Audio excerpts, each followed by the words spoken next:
اعوذ باللہ من الشیطان الرجیم بسم اللہ الرحمن الرحیم۔ پیارے طلباء و طالبات السلام علیکم۔ یہ ہمارے 12ویں کی اردو کی کلاس ہے اور آپ سبھی بچوں سے میں ملتمس ہوں کہ آپ صفحہ نمبر 33 پہ آ جائے۔ آج کا ہمارا موضوع جو ہے وہ پطرس بخاری کا لکھا ہوا مضمون مرحوم کی یاد میں ہے۔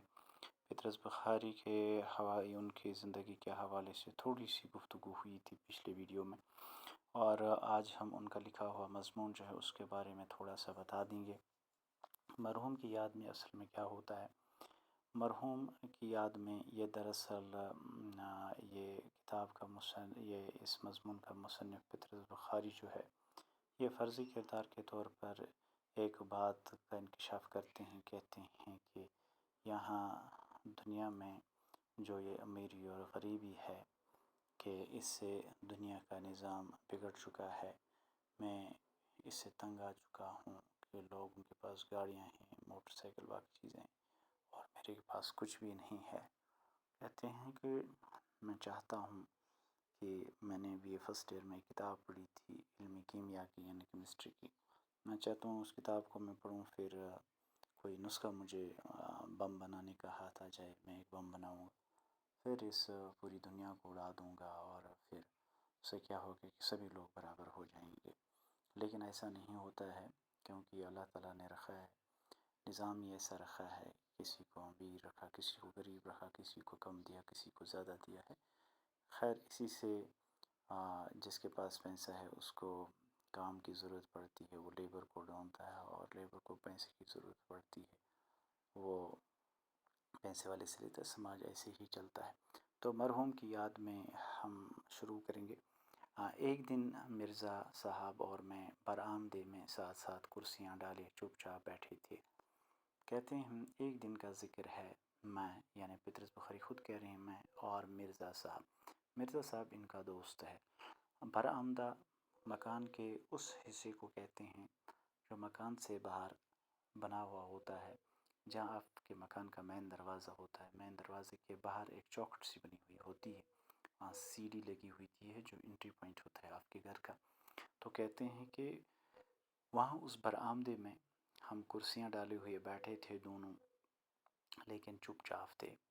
کہتے ہیں کیوں چپ چاپ تھے؟ جب دوستی بہت پرانی ہو جائے تو گفتگو کی چنداں ضرورت باقی نہیں رہتی۔ جو دو دوست جب ملتے ہیں، دو سہیلیاں جب ملتی ہیں، دو فرینڈز جب ملتے ہیں، پہلے وہ بہت گفتگو ایک دوسرے سے کرتے ہیں، اور جب 2 4 دن، 5 دن، 10 دن، مہینہ، سال، وہ ایک دوسرے کو پورے اپنے بارے میں، اپنے گھر کے بارے میں، والدین کے بارے میں، خاندان کے بارے میں، علاقے کے بارے میں کہہ چکے، تو پھر انسان کتنا بولتا رہے گا؟ پھر وہ چپ بیٹھ جاتے ہیں۔ یہ نہیں کہ وہ ایک دوسرے سے ناراض ہیں یا ایک دوسرے سے ناخوش ہیں، بلکہ وہ ایک دوسرے کی خاموشی سے بھی لطف اندوز ہوتے ہیں۔ کہتے ہیں جب دوستی بہت پرانی ہو جائے تو گفتگو کی چنداں ضرورت باقی نہیں رہتی، اور دوست ایک دوسرے کی خاموشی سے بھی لطف اندوز ہو سکتے ہیں۔ کہتے ہیں یہی حالت ہماری تھی، میری اور مرزا صاحب کی۔ ہم دونوں اپنے اپنے خیالات میں غرق تھے، پتہ نہیں وہ کیا سوچ رہے تھے اور مجھے پتہ ہے میں کیا سوچ رہا تھا۔ کہتے ہیں مرزا صاحب تو خدا جانے کیا سوچ رہے تھے، لیکن میں زمانہ کی ناسازگاری پر غور کر رہا تھا۔ کہتے ہیں میں نے اس بات پر سوچنا شروع کیا، میرے ذہن میں یہ خیال آیا کہ یہ زمانے کی جو ناسازگاری ہے، یہاں جو امیر امیر ہیں، غریب غریب ہے، اور یہ ناسازگاری، یہ نابرابری پر میں سوچ رہا تھا کافی دیر سے، خاموش تھا۔ دور سڑک پر تھوڑے تھوڑے وقفے کے بعد ایک موٹر کار گزرتی۔ کہتے ہیں جہاں ہم کرسیاں ڈالے ہوئے تھے اس کے بالکل مقابل میں ایک سڑک تھی، ایک شاہراہ تھی، وہاں سے وقفے سے ایک گاڑی گزرتی تھی، اور میری طبیعت کچھ ایسا واقع ہوئی ہے کہ جب میں کبھی کسی کی موٹر کار کو دیکھوں تو مجھے زمانے کی ناسازگار کا خیال ضرور ستاتا ملتا ہے۔ کہتے ہیں جب میں کسی کو دیکھتا ہوں یہ گاڑی چلاتا ہوا جا رہا ہے تو میں کہتا ہوں میرے پاس کخ بھی نہیں ہے، تو کہتے ہیں کہ کوڑی بھی میرے پاس نہیں ہے، یہ لوگ پیسہ لاتے کہاں سے ہیں؟ کہتے ہیں اس زمانے کی ناسازگاری پر میں بڑا سوچتا تھا، اور یہ خیال مجھے بہت ستاتا تھا، اور میں کوئی ایسی ترکیب سوچنے لگتا ہوں جس سے دنیا کی تمام دولت سب انسانوں میں برابر تقسیم کی جا سکے۔ جیسے میں نے پہلے عرض کی یہ ممکن نہیں ہے، لیکن سوچنے والا سوچ سکتا ہے اور کہنے والا کہہ سکتا ہے۔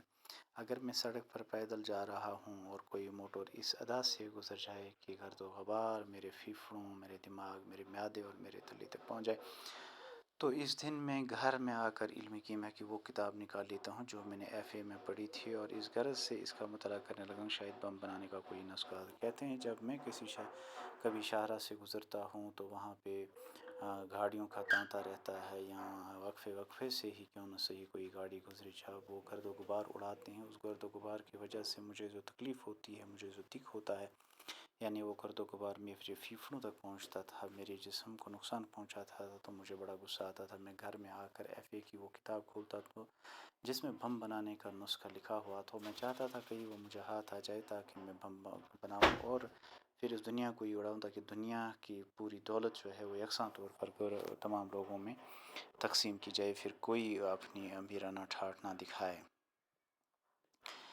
کہتے ہیں کہ اور اس غرض اس کا مطالعہ کرنے لگتا ہوں، کہتے ہیں فقط میں مطالعہ اس غرض سے کرتا تھا کہ بم بنانے کا کوئی نسخہ ہو۔ میں کچھ دیر تک آہیں بھرتا رہا، مرزا صاحب نے کچھ توجہ نہ کی۔ کہتے ہیں اب جب مجھے دور سے شاہراہ سے وقفے سے گاڑی گزرتی ہوئی دکھائی دیتی تھی اور میں کہتا تھا میرے پاس کچھ بھی نہیں ہے، ناسازگاری کا خیال ستانے لگتے۔ کہتے ہیں میں بہت آہیں بھرتا تھا، لیکن آخر کہتے ہیں کہ میں کچھ دیر تک آہیں بھرتا رہا، مرزا صاحب نے کچھ توجہ نہ کی۔ کہتے ہیں جو مرزا صاحب بیٹھے تھے، میرے دوست بیٹھے تھے، اس کو ذرا بھی اثر نہیں ہوتا تھا، یہ میرے ان آہوں کا، ان آہیں بھرنے کا بالکل بھی اس نے کوئی نوٹس نہیں لیا، مجھ سے ایک بار بھی نہیں پوچھا کیا پرابلم ہے۔ آخر میں نے خاموشی کو توڑا۔ کہتے ہیں میں نے ہی خاموشی کو توڑا، بات میں نے کی اور مرزا صاحب سے مخاطب ہو کر بولا، کیا بولا؟ مرزا صاحب سے مخاطب ہو کر، مرزا ہم میں اور حیوانوں میں کیا فرق ہے؟ مرزا صاحب بولے بھائی کچھ تو ہوگا نا آخر۔ کہتے ہیں جب مرزا صاحب کو میری باتوں کا، میری آہیں بھرنے کا ذرا بھی اثر نہ ہوا تو میں نے سوچا یہ ایسا بدو ہے میرا دوست، یہ رات دیر گئے بھی مجھ سے بات نہیں کرے گا، یہ خاموشی کے عالم میں ڈوبا ہے۔ بہتر یہی ہے کہ مجھے جو خیال ستا رہا ہے کہ میں ہی خاموشی کو توڑوں۔ کہتے ہیں خاموشی کو میں نے ہی توڑا۔ پھر اس سے پوچھا کیا مجھے بھائی بتا دو، میں ایک بات آپ سے پوچھتا ہوں، وہ یہ ہے کہ ہم میں اور حیوانوں میں کیا فرق ہے؟ کہتے ہیں تو اس نے واپس مجھے کہا یار کچھ فرق تو ہوگا ہی نا، اسی لیے وہ حیوان ہے اور انسان ہے۔ تو اس سے آگے انشاءاللہ ہم پڑھیں گے۔ السلام علیکم ورحمۃ اللہ۔